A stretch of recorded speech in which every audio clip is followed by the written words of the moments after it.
Good morning, good afternoon, good evening. I'm here with my Snapple, Crack and Pop wife Laura. I'm here with my true husband Nathan. False. True. We're here for the electronic Snapple Real Facts game. We're just doing a review of this because we're not a team of 4 people. We're only 2. Oh, no, we're not. This is effectively a charades game.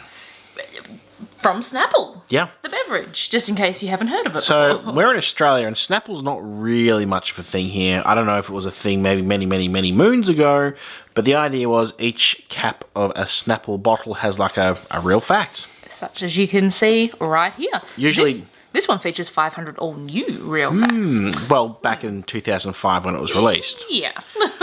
So, yeah, we're going to just take a look at it. As you can see, that is not a real Snapple bottle. No, it's an electronic Snapple Real Facts game bottle. So we'll explain how that works in a moment, but how about we just spin that around? There is the back of the box. Oh, yes, So- and it does make all those irritating sounds, as you can see from... Yes, it does. So obviously it takes batteries. Let's bust into the box. How about we... Yeah, it might just change so you can actually see what we're doing. Okay. Now, Sorry, just moving some chairs out of the way. here we have a Snapple coupon. $1.50 off our 112 pack, expires on the 3rd of 31st, 2005. So feel free to use that coupon if you are still living back then. Back in time. Yeah. Oh, okay. We have the instructions, so we'll put a link to that down below. If I have forgotten, please tell us and we will fix that. And as you can see, we've used this a lot from all the... these are basically the charade questions, I suppose, or the... Yeah, so you have to actually pop all of these out, and then what you use for the charades is on the back, so we'll show you those in a moment, and there's heaps of them. Over 500, Laura. Yep, exactly. Then we have our score pad. score sheet there. There's 2 rounds of play, so you have room to put both from team 1 and 2, because you're only playing 2 teams, no matter how many people you No, have. so 2 teams of 5 or 2 teams of 2. And here we have some of the pre-popped out sort of questions, which come in 2 varieties, as Laura mentioned. And that is all that you get. I mean, it's all you need to play the game, obviously. So let's just move that there for the minute. Here's the game board. So you start by deciding on your teams. I'm assuming you need to have an even amount of players in each team if possible, unless of course you agree. Or suitably alternate amongst or whatever, yourselves. but yeah, generally even players. So what you want to do is get 20 real facts. So I think, are they the yellow? Yeah. Yep. So the yellow backed ones. Let me are just the see real if I can get a facts. close-up of some of the real facts. There. So this one says, the number 1 all-time box office film at $2 billion is Titanic. But obviously you don't read out the answer. The answer is highlighted. And what you do is, one of your team members, when they get this out of the bottle, which we'll tell you how to do after, minute, yep. have to basically, they read... They read the words that are there, but then they're going to charade the answer for you. So I'd go, the number 1 all-time box office film at $2 billion is, and then Blank. I'd turn to my team, and I'd start by saying he has no Oscar, but he does now, so that's fine. Charades, Nathan. You're charade. not meant to be using words And to describe it. Obviously, if I end up saying the answer in my charading, our team loses the point. If our team manages to guess it, they get a point. Get a point. So you just put them aside if you have guessed them correctly. This is quite heavy, by the way, just to... Yeah, well, it takes 3 AA batteries, which adds to the weight. Yeah. So these ones, even though they're a different colour, are real Wilds. facts. No, those are real facts as well. So these ones just say wild at the top. So you don't actually use these ones in round 1. No. So round 1 works the way Nathan just mentioned, and you will... You put 20 in there to start with. Yeah. So you'll start with that in there. You actually tip it upside down to start it off. So do you want to show All right, it's quite loud, that? Do you want to put them in first? So you can... but you got to tip it upside down and then do it, don't you? No, you have to put them in first. All right. We haven't played as much, obviously. And not for a while. So pop them in, turn it on. It's on. Pop. And then you want to turn it upside down when you're ready to start. Now, obviously, they've all just fallen out, which is not great. But you see, you basically will pick one of those up each time you tip it out, and you just start. And as you can hear, it gets a bit quicker as you go.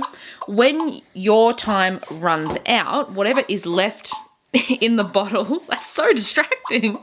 Whatever is left in the bottle then gets passed over to the second team. They'll tip it up and then have their turn at it. You go backwards and forwards between teams doing it as quickly as you can until you've used all 20 of the facts in there. Hang on, let's just see what happens at the end. Oh.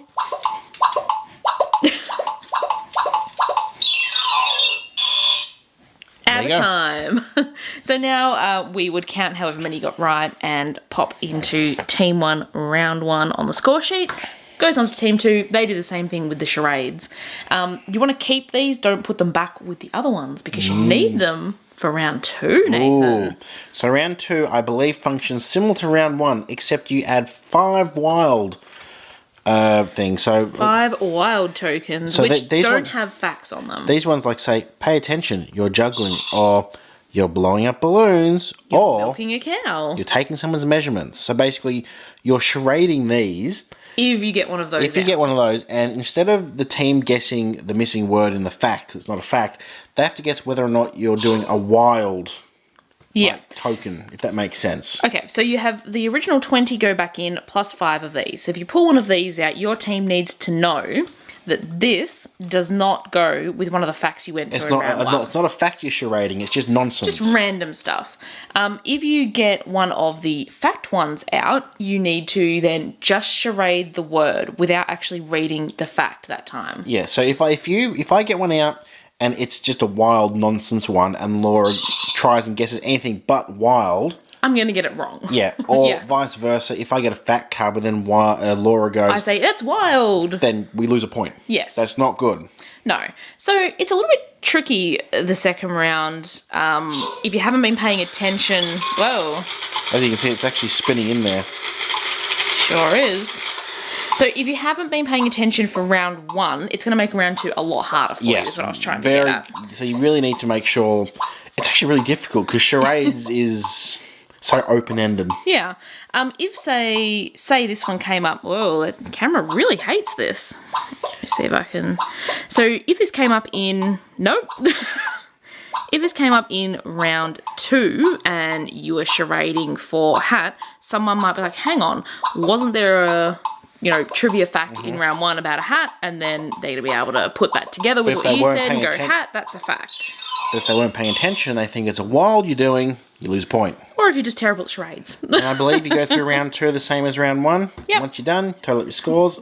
And there's a total score at the bottom, and that's it. So, I mean, it's a simple game in the sense of it's just you do the same thing twice, but just adds that sort of difference in round 2. And I think the unfortunate thing, like almost every single trivia game, this is 2005, that makes it 14 years old now, so obviously some things have changed, and if you're playing with younger people, then they might not know, they might know the newer answer if something has changed, so it gets a bit tricky, but this is really the main part here, is the cool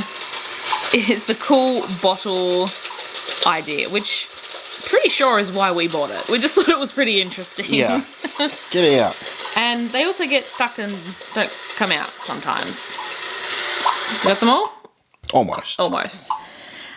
Yeah, so interesting game, but yeah, not a timeless one, unfortunately, because of the questions. No. But I don't know, maybe you could make your own, I guess. But are there Snapple collectors out there? I don't know. Yeah, maybe someone collects Snapple, and then this would be the sort of game you might want. I don't know. But look, it says up here on the box, which is off camera, it does not actually replace a real education. What? I know. Well, and that's right, the video's over. Womp womp. If you enjoyed watching this video, give us a thumbs up. Let us know down below if you enjoy trivia games and what sort do you like? Do you like timed ones like this or something more like a Trivial Pursuit kind of thing? Laura likes Game of Knowledge from the 80s. That is pretty cool. Hit that subscribe button. Thanks for watching. Bye-bye.